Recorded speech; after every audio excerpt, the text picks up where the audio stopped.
Merci de nous rester fidèles. Mesdames et messieurs, bonsoir. Le chef du gouvernement, Jean-Michel Sama Lukonde, a déposé il y a moins de 24 heures au bureau de l'Assemblée nationale le projet du budget 2023 évalué à 14 milliards 623 millions de dollars américains.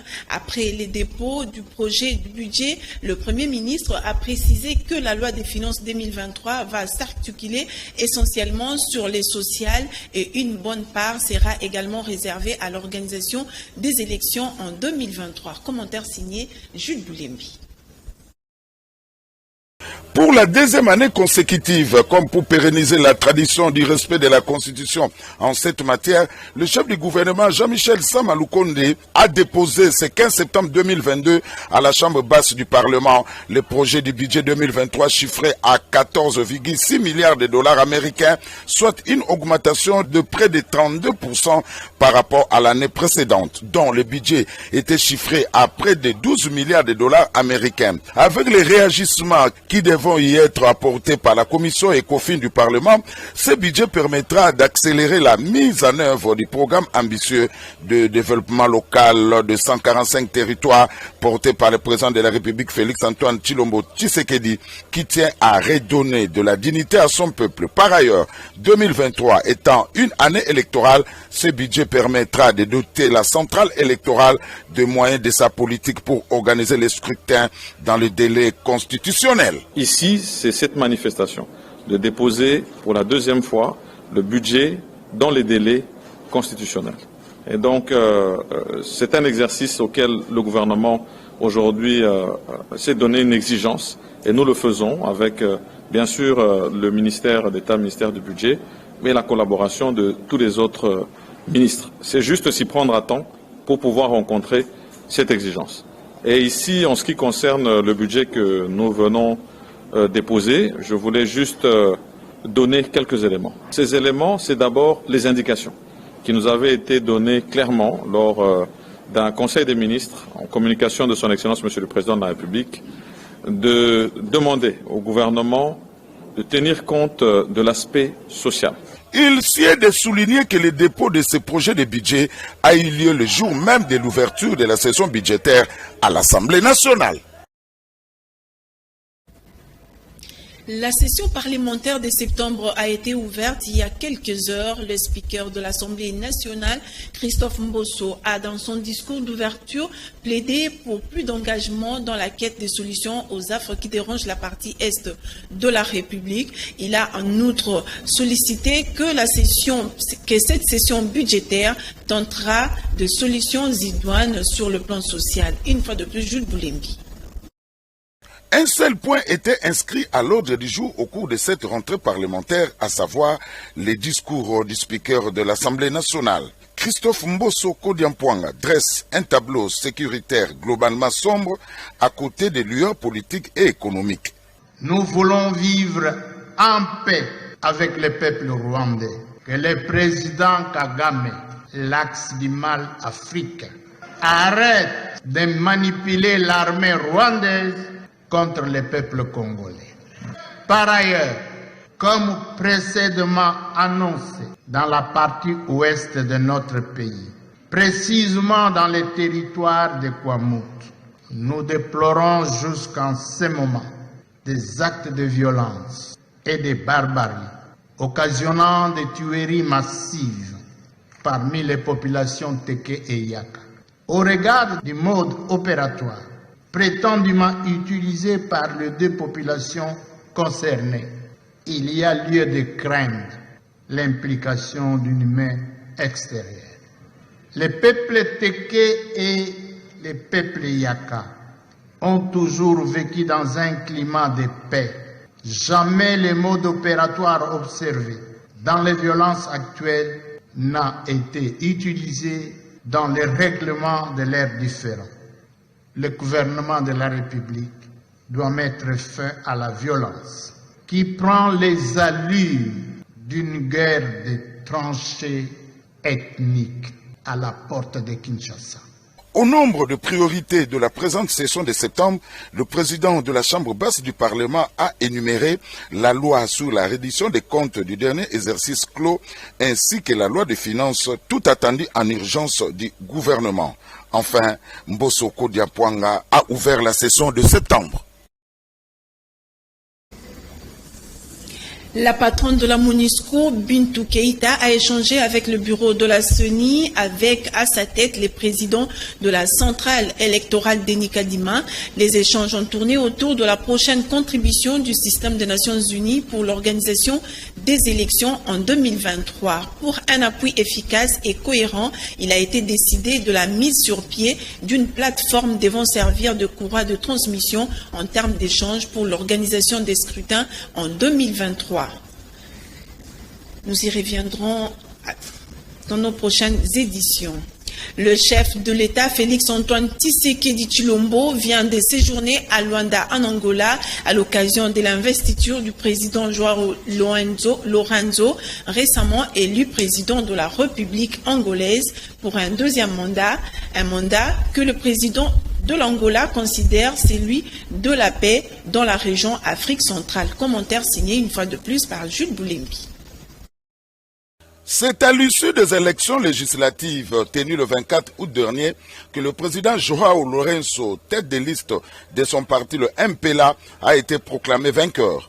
À 68 ans, João Manuel Gonçalves Lourenço a été réélu avec 51,17% de suffrages face à son adversaire de l'UNITA, Alberto Costa Junior, pour un deuxième mandat successif de 5 ans dans ce pays frontalier de la République démocratique du Congo. À la place historique du mémorial Agostinho Neto, du nom du premier président angolais, où la cérémonie a eu lieu ce jeudi 15 septembre 2022, la République démocratique du Congo était représentée au plus haut niveau par le président Félix-Antoine Tshisekedi Tshilombo, arrivé autour de 9h30 local à Luanda, en provenance de Kinshasa. À sa descente d'avion, il a été accueilli par un comité restreint côté angolais conduit par le ministre des Affaires étrangères. Côté congolais, c'est M. Jean-Willy Mukendi Kayaya, le chargé d'affaires de la RDC, qui l'a accueilli au bas de la passerelle, ainsi que le conseiller militaire du chef de l'État, le général Kabamba, accompagné de quelques officiels. À noter que conformément à la constitution de ce pays,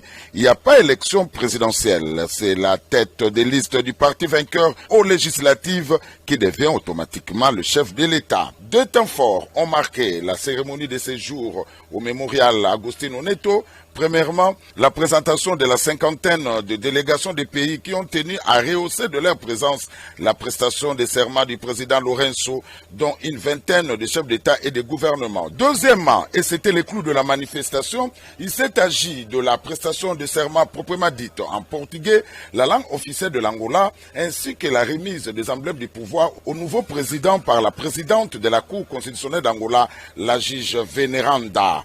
Dans son discours d'investiture, qui avait l'air d'un programme gouvernemental, le président réélu a parlé d'un mandat de la continuité avec des projets d'investissement en infrastructure pour le plus grand intérêt et l'amélioration des conditions de vie des Angolais, notamment en santé et en éducation, en eau dans toutes les provinces du pays.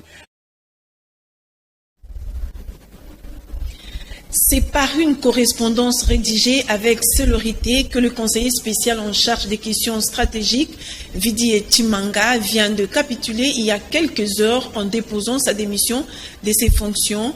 Il motive sa décision par la conspiration contre sa personne à travers une vidéo devenue virale, le présentant en train de réclamer de pots de vin de l'ordre de 2 millions de dollars américains à un groupe d'investisseurs. Autre chose, le décret instituant le fonds minier pour le Génération Future accuserait beaucoup de faiblesses. Ainsi, une relecture s'impose. C'est l'exercice qui vient d'initier les consortiums Makuta Ya Maendeleo et les centres Carter dans l'objectif de recadrer certaines choses et élaguer de lacunes pour sauvegarder les acquis du fonds minier et lui permettre de servir réellement aux générations futures. Commentaire signé Jean-Pierre Njonji et Pichu Kizaza. L'ambition du centre Carter du consortium Makuta ya Maendeleo et des experts de différentes corporations aurait des points convergents sur la gestion, voire la définition du fonds minier pour les générations futures. À ce stade, l'option de redéfinir à l'issue d'une relecture conséquente et non passionnelle ferait l'unanimité. Les mines étant épuisables, le fonds minier pour les générations futures mérite une protection tous azimuts. Les fonds est déjà collecté. Parce que lorsque le code minier est promulgué au mois de juin 2018, il y a eu le règlement minier qui donnait déjà les mesures réglementaires par rapport à ça. Et les fonds ont commencé déjà à être collectés pendant ce temps-là. Ça veut dire aujourd'hui, nous avons l'argent, mais on n'a pas de règles claires par rapport à ça. Donc ça veut dire que l'urgence s'impose pour que les fonds répondent à des aspirations des populations actuelles et des populations futures. Parce que sinon, si on ne les gère pas bien, au lieu de transférer une bonne chose à des générations futures, donc nous risquons de leur transférer des dettes et ça sera vraiment donc dommage pour les générations futures. La question c'est qu'on ne saura pas les préciser. C'est pourquoi l'esprit c'est de réouvrir encore le débat pour qu'on comprenne toutes ces questions-là. Ça veut dire, bon, l'argent est là. Bon, l'argent c'est logé où? Et c'est dans un compte séquestre, et c'est au niveau de la banque centrale, mais qui gère ces fonds et comment on alloue ces fonds-là? Comme on l'a dit, du fait qu'il n'y a pas encore des règles d'investissement claires, on a vraiment du mal à savoir à ce stade comment l'argent est affecté. Les faiblesses du décret instituant les fonds miniers est à revisiter en vue de l'adapter aux enjeux sociaux, politiques et économiques actuels. La tournée dans la partie est de la République démocratique du Congo, entreprise par le leader de l'UNC, Vital Kamerhe, est véritablement une mission de la paix et une mission humanitaire. Loin de Vital Kamerhe, une propension à rechercher les dividendes politiques, c'est ce que pense et allègue Maître Maurice Mopunga, cadre de l'Union pour la nation congolaise, qui répondait aux questions de Christophe Ilunga. Suivez. Les députés nationaux élus du territoire de Dungu, Xavier Bonane Yanganzi, a été de tous les échanges avec le cadre de base de la localité de Samba, à quelques kilomètres de Dungu, accueilli en véritable au cadre du PPRD. Xavier Bonane Yanganzi a exhorté le cadre du PPRD à plus de ferveur dans les activités du parti en vue de se mettre en ordre de bataille pour les élections de 2023. Jean Pinjunti, commentaire.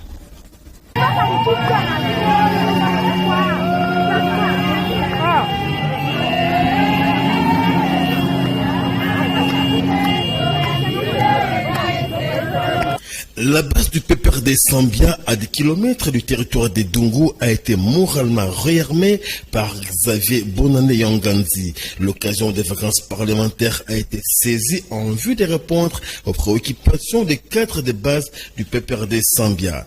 Député national élu du territoire de Dungu, Xavier Bonane Yanganzi a exhorté ses camarades du parti à tenir le cap, car le PPRD reste un parti politique de factures importantes pour la refondation de la nation congolaise. Sambia mbote na bino nyonso. Ozali na kati na campagne électorale te. Tango oyo ezama tango ya campagne te. Sikoyo eza musala normal. C'est-à-dire bino botindaki député na bino kuna na Assemblée nationale. Tango oyo il faut ba député bazonga et pas ya bato batinda ki bango soki batindi yo il faut zonga ka kopesa rapport ezabwete. L'échange entre Xavier Bonane Yanganzi et les cadres du PPRD Sambia s'est soldé par des renouvellements de fidélité et de loyauté envers le parti et des engagements à faire bonne figure aux prochaines élections à tous les échelons. Un ultimatum de 9 jours, soit du 16 au 25 septembre, a été donné au gouvernement par l'intersyndicale de régie financière en vue de payer sans délai le 5% de la prime des agents de dite régie. C'est là pour le mois de juillet et le mois d'août 2022. De passer ce délai, le travail sera arrêté et les portes de régie financière seront fermées. L'intersyndicale réclame également la convocation de la commission gouvernement et régie financière. Alain Noka, reportage.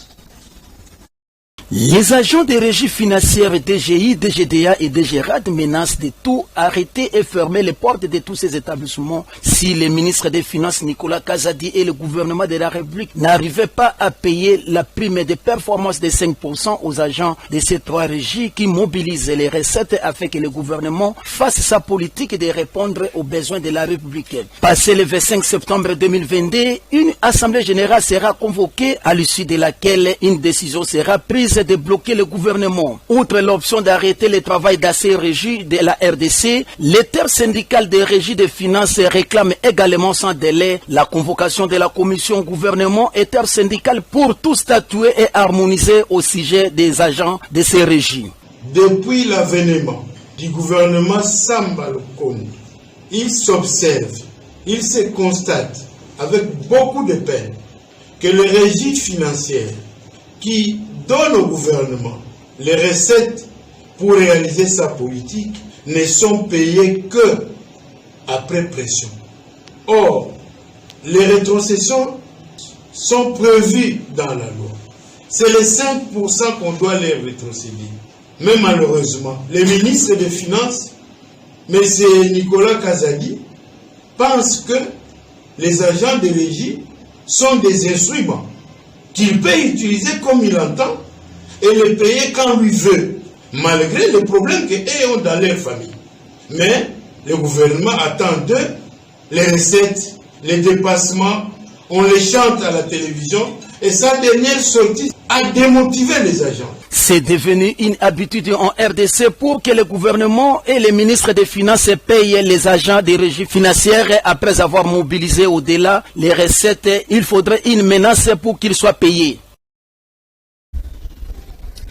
Les centres d'études sur handicap, justice et résolution, ce âge 13-25 en sigle, a organisé une formation d'accompagnement de communautés dans l'élaboration de cahiers de charges relatifs aux questions sécuritaires.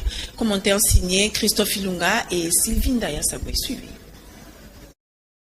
Formation et accompagnement de communautés dans l'élaboration des cahiers des charges relatifs aux questions sécuritaires ont été les principales articulations de cet atelier de formation. Plus de 60 personnes, membres de dynamiques communautés venues des 3 communes respectives de la ville-province de Kinshasa, notamment commune de Limete, Ngaliema et Mongafula, ils ont à ce sujet apporté un cahier de charges relatif aux questions sécuritaires sensibles sur genre et le respect de droits de personnes vulnérables. Quelques participants se sont exprimés en ces termes. C'est une activité qui est soutenue par Cordet dans le cadre du programme Geste Futur. C'est une activité qui vise à permettre aux forums de karaté qui ont été constitués afin d'avoir des cahiers de charges. En effet, nous avons commencé par constituer des forums de karaté au niveau de 3 communes de la ville-province de Kinshasa. Et dans ces communes, nous avons choisi quelques karatés pilotes pour mettre en œuvre notre projet de diriger les forums de quartier. Nous travaillons avec quelques forums de quartier déjà existentiels, notamment 2 forums de quartier pour la commune de Limete, 2 forums de quartier pour la commune de Mongafula et 2 forums de quartier pour la commune d'Engaliema. À la fin de cet atelier, les participants auront les outils nécessaires afin de pouvoir mettre en place leur cahier de charges. Nous félicitons d'abord cette CAJ 13-25 dans ses stratégies d'accompagner la population à l'épineuse question de l'insécurité que nous déplorons du jour au jour. Et aujourd'hui, nous sommes arrivés au point où le CAJ est en train de nous installer comme forum au niveau local, auquel nous serons en contact pour essayer un peu de remonter les stratégies au sujet de l'insécurité. Durant 2 jours, du 12 au 13 septembre 2022, la question sécuritaire reste autant capitale pour les 60 participants venus de plusieurs communes de la ville-province de Kinshasa. L'ambassade des États-Unis en République démocratique du Congo par les centres culturels américains s'est mis à l'école de la Joinventure à travers des séances académiques animées par les professeurs John Ekina Bongongo, expert de la Joinventure. Les enseignements dispensés par les professeurs sont suivis avec grand intérêt par les récipiendaires sélectionnés à ces sujets. Commentaire signé Jean Pinchonchi. Nous y reviendrons dans nos prochaines éditions. Les immondices sortis de caniveaux ou des ouvrages d'assainissement impliqueraient directement une évacuation en vue d'éviter toute pollution des espaces publics. Sur l'avenue Forgeron, nous sommes là dans la commune de Limete-Funa, une entreprise appartenant au privé a curé une rivière et ne s'est pas soucié d'évacuer les immondices au grand malheur de la population qui se sent exposée déjà aux maladies. Commentaire de Lydie Vladio et Rodi Louadio. L'assainissement de la ville de Kinshasa, comme le disait le gouverneur, est l'affaire de tout le Congolais. Mais là où le bas blesse, après avoir procédé au curage de caniveaux et des ouvrages d'assainissement, personne ne revient et ne pense à l'évacuation les jours suivants. C'est le cas de l'avenue Forgeron à Limete-Funa, où une société de la place a effectué les travaux de curage de la rivière située à l'avenue Forgeron. Elle n'a pas pris le soin de revenir pour évacuer à temps le déchet. Cela a créé des montagnes d'immondices tout au long de cette rivière. Les habitants de ces coins en appellent à l'autorité urbaine pour l'évacuation de ces déchets. Un chef de quartier de 2 mètres. C'est vraiment regrettable et déplorable. Pour un travail qui devrait nous aider, il est en train de nous rendre malades. Or, on a une socialité na Maïwana. Bache place wana, bayebite ke bato bavanda place wana. Bazolongola salite wana, bazotangona. Même les commerces environnants sont constamment dérangés car exposés aux odeurs nauséabondes. Que les autorités revoient ce qui est utile pour nous et à l'avantage de la population environnante.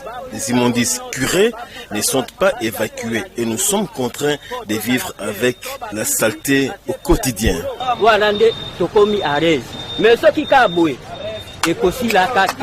Par ailleurs, il est impérieux de curer les caniveaux. En outre, il est important de procéder à l'évacuation pour ne pas polluer le quartier.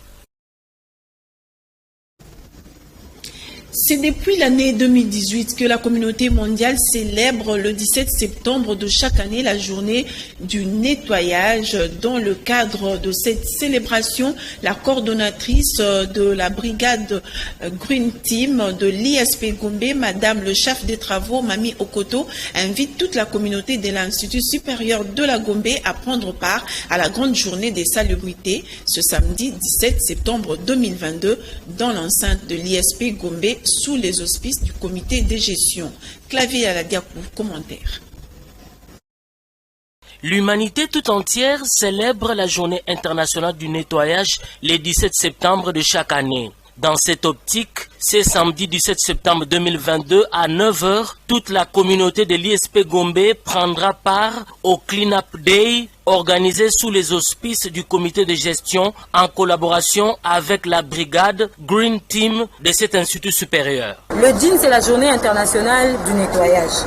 Et l'ISP Gombe, en partenariat avec Green Team, va fêter la journée internationale du nettoyage qui va se passer demain dans le monde entier. Donc voilà, on va organiser un salon spécial, donc Bopeto, qui va aussi dans le cadre du projet lancé dans le cadre de la ville et autres. Donc demain, c'est la journée internationale de Bopeto. La coordonnatrice de Green Team ISP Gombe, Madame le chef des travaux, Mami Okoto, renchérit que la brigade verte a tout mis en œuvre pour la réussite totale de cette grande journée de salubrité à l'ISP Gombe. Et à l'ISP demain, c'est un salon général pour nous allier au cri du monde pour un corps sain dans un environnement sain. Green Team ISP, la brigade verte de l'ISP, c'est un rassemblement des étudiants, spécialement du département de géographie, qui est coordonné par moi-même. Je suis chef de travaux à l'ISP. Qui nous avons les soucis, c'est d'améliorer l'état de propreté de l'ISP. Donc notre slogan, c'est un ISP sain, parce qu'on l'a dit, un corps sain dans un environnement sain. Donc Green Team, c'est un peu cette brigade verte au sein de l'ISP. Célébrée depuis 2018 par 150 pays du monde, la journée internationale du nettoyage ou Clean Up Day est née en Estonie, en Europe. Les groupements des distributeurs de produits pétroliers en République démocratique du Congo considèrent que l'alerte donnée par l'Office congolais de contrôle OCC pour ce qui est du carburant acheté et distribué par les gouvernements a été une brèche pour prévenir certains dangers, et cela rentre dans l'ordre normal de choses. Emery Mbachi, président du GNPP, en parle en duplex au micro de Jean Pinjonji. C'est vrai que lorsqu'on importe les produits, bon, c'est vrai, on insiste, le gouvernement n'a jamais importé. Ce sont les produits que les tierces ramènent. Et quand ces produits arrivent, on les soumet quand même à un test. C'est tout à fait normal. Comment on peut avoir un produit qui rentre pour la consommation dans un pays comme le nôtre sans pour autant tenir compte des spécifications en vigueur? C'est anormal. Quand on vérifie après les analyses, si on trouve qu'il y a un problème ou les cas précis, ces produits qu'on a testés, on a trouvé qu'il y avait une teneur élevée en soufre et puis il y avait certains petits soucis, alors on passe à la correction. C'est pas la première fois, c'est pas une fausse alerte. L'OCC a fait son travail. Maintenant, avec les analyses de l'OCC, il permet, ces analyses nous permettent de corriger les produits qui étaient transportés par ces tankers et on va les mettre en consommation.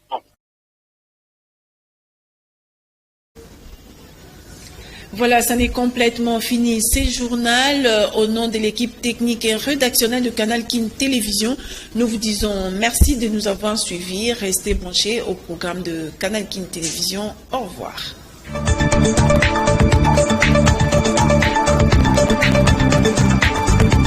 Je dois partir dans cette contrée lointaine que j'ignore encore. La famille Bungana a la profonde douleur d'annoncer aux amis et connaissances la mort de leur père, grand-père et arrière-grand-père, Monsieur Léonard Bungana Mbowa. Décès survenu le mercredi 7 septembre 2022 des suites d'une maladie. Les programmes des obsèques se présentent comme suit. Mercredi 21 septembre 2022 à partir de 18h, veillée mortuaire en la salle Via Nova située sur l'avenue Chaoumba dans la commune de la Gombe, référence Izipa. Jeudi 22 septembre 2022, cérémonie funèbre à la morgue du cinquantenaire à 9h. Et la levée du corps interviendra à 11h pour l'enterrement au cimetière de la nécropole entre terre et ciel. Un bain de consolation est prévu après l'inhumation. Ces communiqués tient lieu de faire part. Et ce jour-là, je dois partir dans cette contrée lointaine que j'ignore encore. La grande famille Nzengi a la profonde douleur de vous annoncer la mort de leur patriarche, père, grand-père, honorable Nzengamambu Lembasi Grégoire, premier bourgmestre noir de la commune de Matete, député national honoraire, promoteur de groupe scolaire Nzengamal, chevalier de l'ordre national de l'Opar et dignitaire d'État, décédé le 24 août 2022 d'une courte maladie à l'hôpital de référence de Matete. Samedi 17 septembre 2022, veillée mortuaire à l'espace Ngilima, commune de Matete, référence agence PMU ou station essence Kwenge. Dimanche 18 septembre 2022, à 10h juste, l'exposition et hommage à l'hôpital du cinquantenaire, suivi de l'inhumation à sa concession Kogelos, Mongafula, derrière le plateau du professeur. Et ce jour